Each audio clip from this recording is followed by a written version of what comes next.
This house is incredible, valued at $1.5 million. But can we really afford it?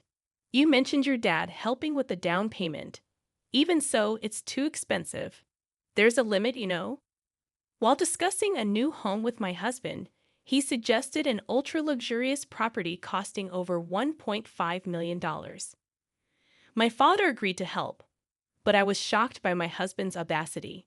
Somehow, we decided on a property to view, which was even more fantastic than its price.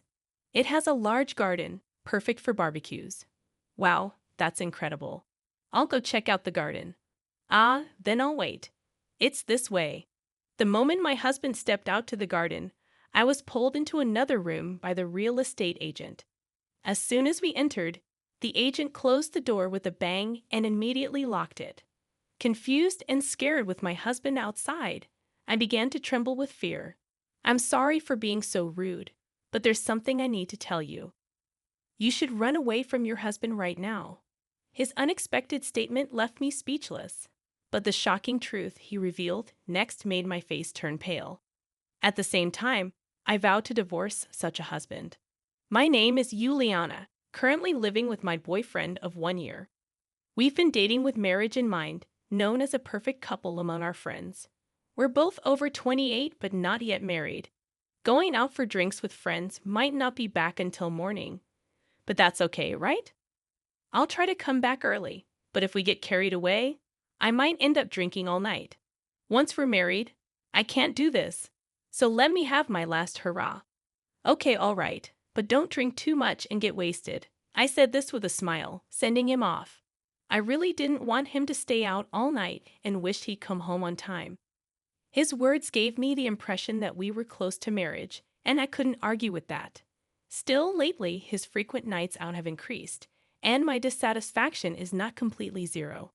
Hey, I might get a rare day off soon. How about we go out this coming Monday? Sorry, I have work, but you always finish on time, and we can go after that. I'd often work late, so it's okay. I have plans to drink with friends after work. Really sorry, there's still a week until next Monday, and he already has plans for a drinking party. It felt a bit unnatural, and I was concerned that he wasn't making much time for me.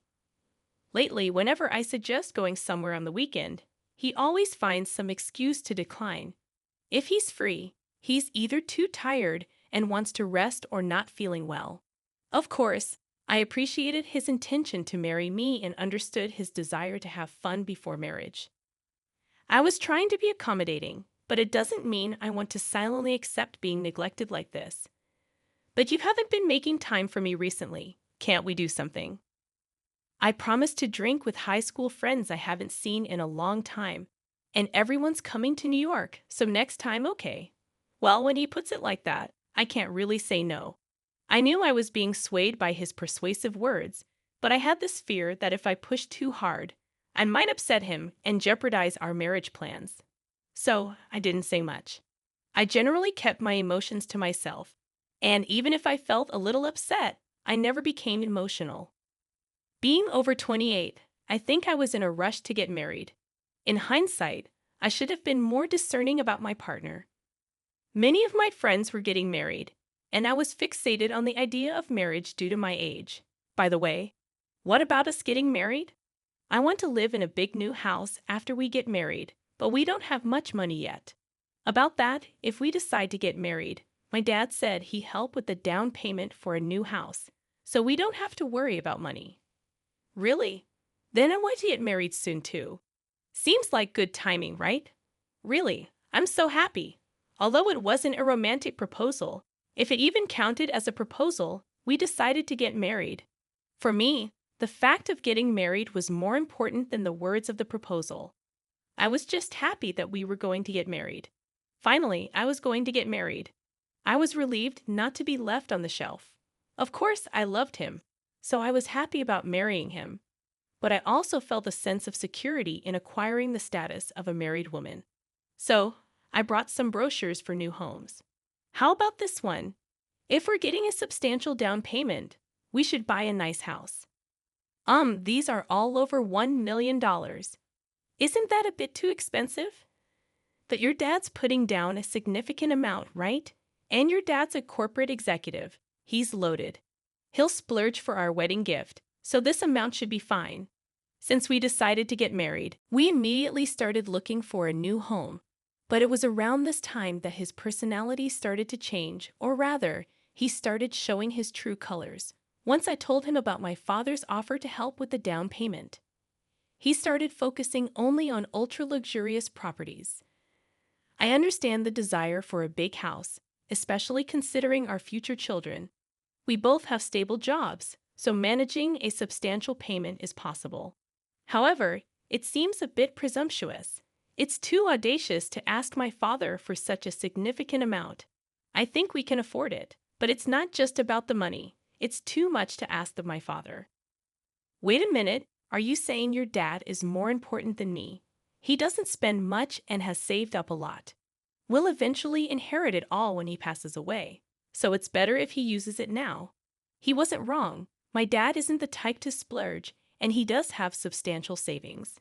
But that's not the point. It's incredibly disrespectful to my still healthy and active father and just too presumptuous. He wasn't like this before we got married.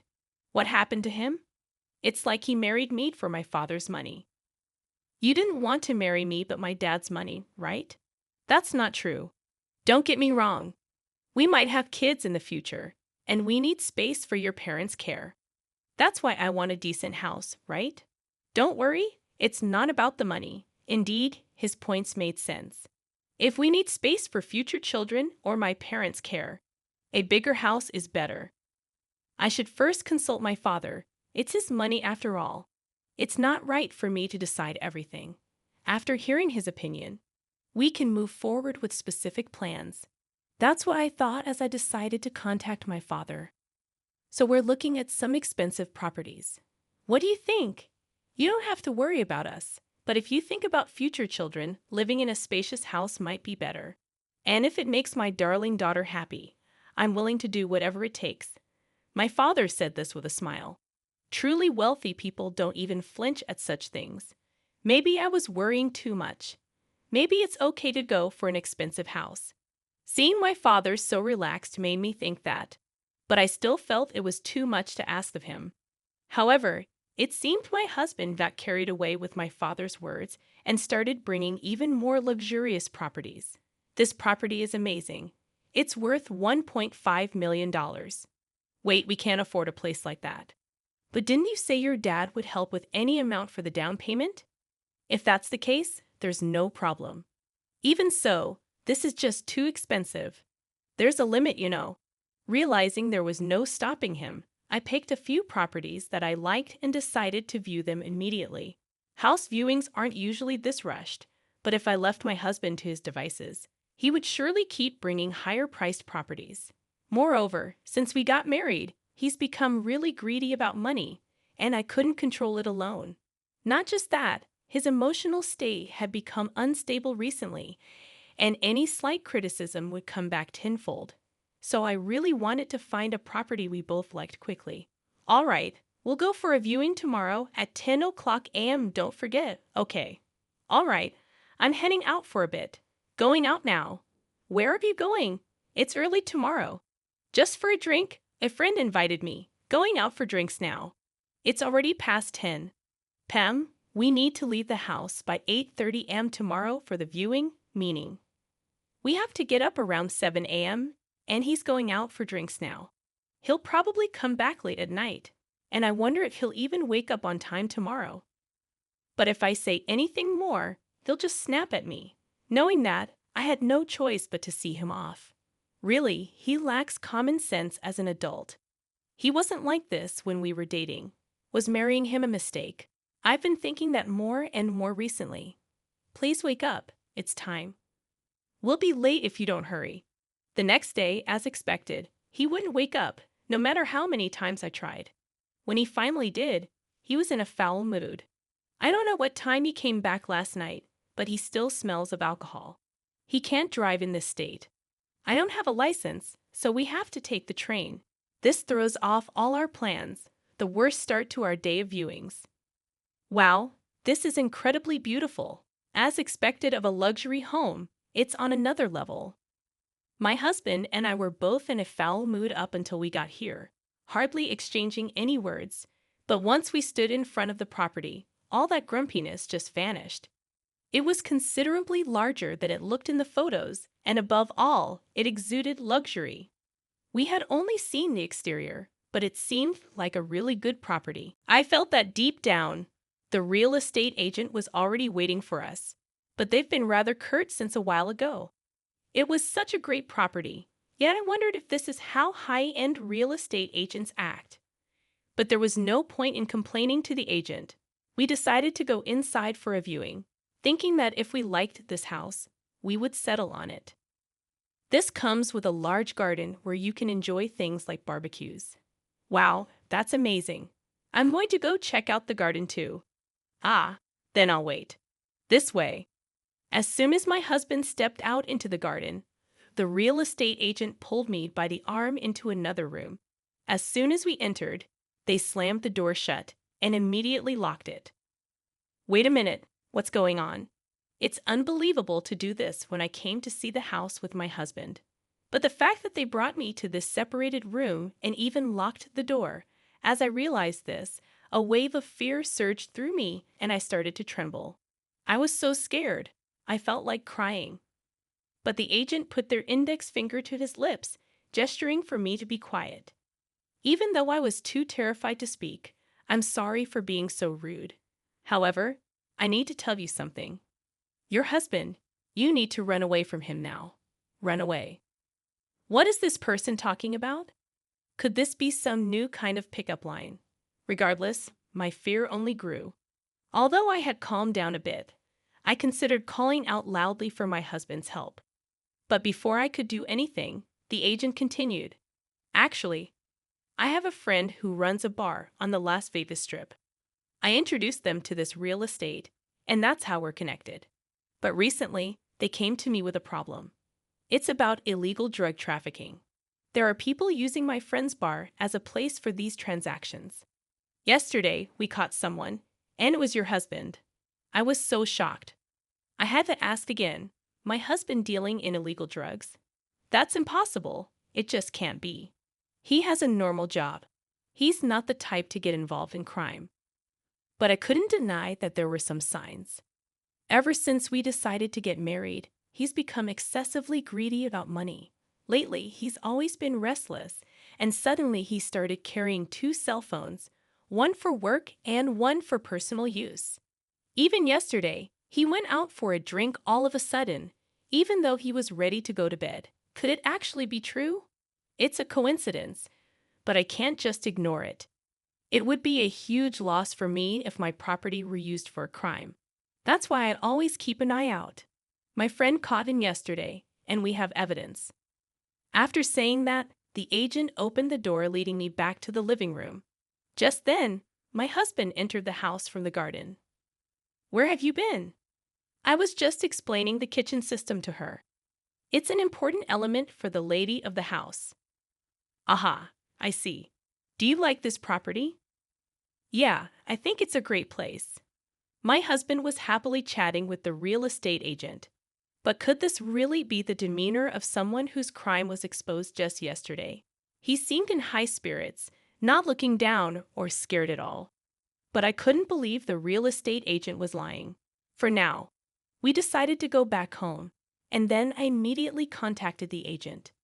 Hello, I'm waiting at the cafe near the station. See you there.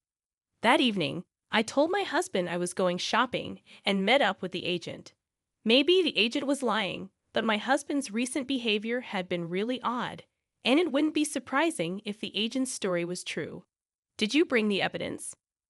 I haven't shown it to the police, but if you want to take it to them, go ahead. We just don't want an arrest happening on our property. Then the agent showed me several photos as evidence. My husband had really been involved in a crime. I didn't understand why. Was it for money, or was he involved himself? But I couldn't stay with a criminal, and I would never forgive him. I took the evidence and went straight to my husband. Oh, you're back. It's late. I'm hungry. Huh? Hungry? Well, enjoy your last meal in the free world. Wait, why are the police here? I was scared of what he might do if I told him I wanted a divorce and was going to the police. He had become more aggressive lately, and I felt genuine fear. So I submitted photographic evidence to the police and went home with them. Seeing the police, my husband was shocked and trembling, but he couldn't run anymore. I can't believe you were committing crimes. That's despicable. And to think you were going to make my dad pay the down payment for that fancy house. You're finished as a person. What's going on? Explain this to me. What do you need explained? You see the truth right in front of you. You were selling that weird stuff, weren't you? He was silent, but seeing the police and hearing my testimony, he must have realized there was no escape. As he became almost hyperventilating, his eyes wide open, he charged at us. I was frozen, but the police who were standing by quickly subdued him. Hey, let me go! Hey, you! You're under arrest for the current offense. Even if I wasn't physically hurt, the crime was established the moment he tried to harm me. Plus, he had grabbed a rod-like object from a shelf and was swinging it around. There was no excuse for not having violent intentions. To think I was living with someone like you, it's truly the worst. Just disappear from my sight right now. You're going to pay for this. I'll make sure you regret it. Was that a threat to me? He was oblivious that if he continued with this abusive language, he'd only be adding to his crimes. Ignorance is indeed frightening. But then again, someone who knowingly commits a crime probably doesn't think straight. After that, my husband was taken away by the police, and I just collapsed in relief. I was really scared when he glared and charged at me. I didn't know what would happen. I'm so glad I had the police with me. I immediately called my parents, and they came over to the house. Are you okay? I am fine, but I was so shocked. I never imagined he would. It's good that you're unharmed. My parents were genuinely concerned for me, and I realized how lucky I was to have come out of this dangerous situation unscathed. But I had no idea. I never thought he would do something so terrible. He won't be in prison forever. Let's talk with his parents first. There's the divorce and future arrangements we need to have a discussion. True, under American law, getting caught with drugs doesn't mean decades in prison. He might hold a grudge against me. If that's the case, I'd be too scared to live. I wasn't sure how his parents would react, but I had my parents with me, so I felt safe. We decided to have a talk. So that's the situation. I'm so sorry. Our foolish son. How can we ever apologize? Please accept our apologies. No amount of sorry can erase the crime, but please take this as our apology. I braced myself for their resentment, but his parents apologized to me. Of course, it wasn't their fault, and they didn't need to apologize this much. I hadn't been physically harmed after all. But seeing his parents so earnestly apologizing, I couldn't help but wonder how such decent people ended up with a son like that. Please lift your heads. You don't need to apologize. We're here to discuss what's next. We'll ensure he never comes near you again, even after he's out of prison. I promise you that. And it's not much, but could you accept this? They said, almost crying for the sorrow and pulling an envelope from their bag. It was thick, likely containing about $100,000. Wait a minute, what's this about? I can't accept such a large amount of money. We know it's not much, but consider it compensation. What he did brought you a lot of trouble. Please accept it as a token of our feelings. But I didn't want to dismiss their gesture. Still, it felt wrong for his parents to take all the responsibility. He's going to prison to pay for his crimes. The trouble he caused me is a separate matter. As I thought about this, thank you for your kindness. However, as adults in society, we should take responsibility for our actions. If this money is to be my daughter's, please promise that you will let him pay back the entire amount to you after his release. Of course, we won't be lenient with him and will make sure he's properly rehabilitated. I'd appreciate hearing that. We're truly sorry. His parents, my former in-laws, apologized right until the end. It's so unfortunate that such good parents ended up with a son like that. However, they assured me they would handle the situation, so I decided to leave everything to them. I later heard he was sentenced to about 4 years in prison as the drugs he dealt were considered less severe. I was cautious after hearing about his release, but fortunately, nothing happened. It seems we're now leading separate lives. Then, unexpectedly, I got a call from his parents. You don't need to apologize anymore, but we think it's important to make amends. If you really don't want to meet, we'll understand. All right. I had almost forgotten about him in those 4 years and had started a new life. But his parents wanted him to personally apologize to me. I agreed, thinking it was a way of setting things right. I didn't want him to know my current address, so we met at his parents' house. It's been a long time. I'm truly, truly sorry. He had lost weight and aged about 10 years in those 4 years. Life in prison must have been hard, but he brought it upon himself. Seeing him kneeling without hesitation, I could tell he had changed or at least reflected on his actions. But that doesn't change anything for me. I have my own life, and there's no way I'd reach out to him again. Now you need to pay back your parents and atone for what you've done. When I said this, he just nodded, looking downcast. I haven't been in touch with him since, and I don't know what he's doing now. But I still talk to his parents regularly. They told me he's now working at a construction company and is being very diligent. His salary is managed by his parents. Whether he's truly repentant or not, I'll have to wait and see. But for now, he seems focused on working to repay his debt without wasting money on himself. He might fall back into his old ways, but if he does, his parents will probably cut ties with him. It's up to him now. I'll just let him be. All right, everyone's ready. Let's go. Yeah, by the way, I've since remarried and now live happily with my husband. My parents like him too. We often travel as a family, and I'm building a happy home with my second husband. Of course, there might be big problems ahead, but as long as my husband doesn't betray me, I'll support him no matter what.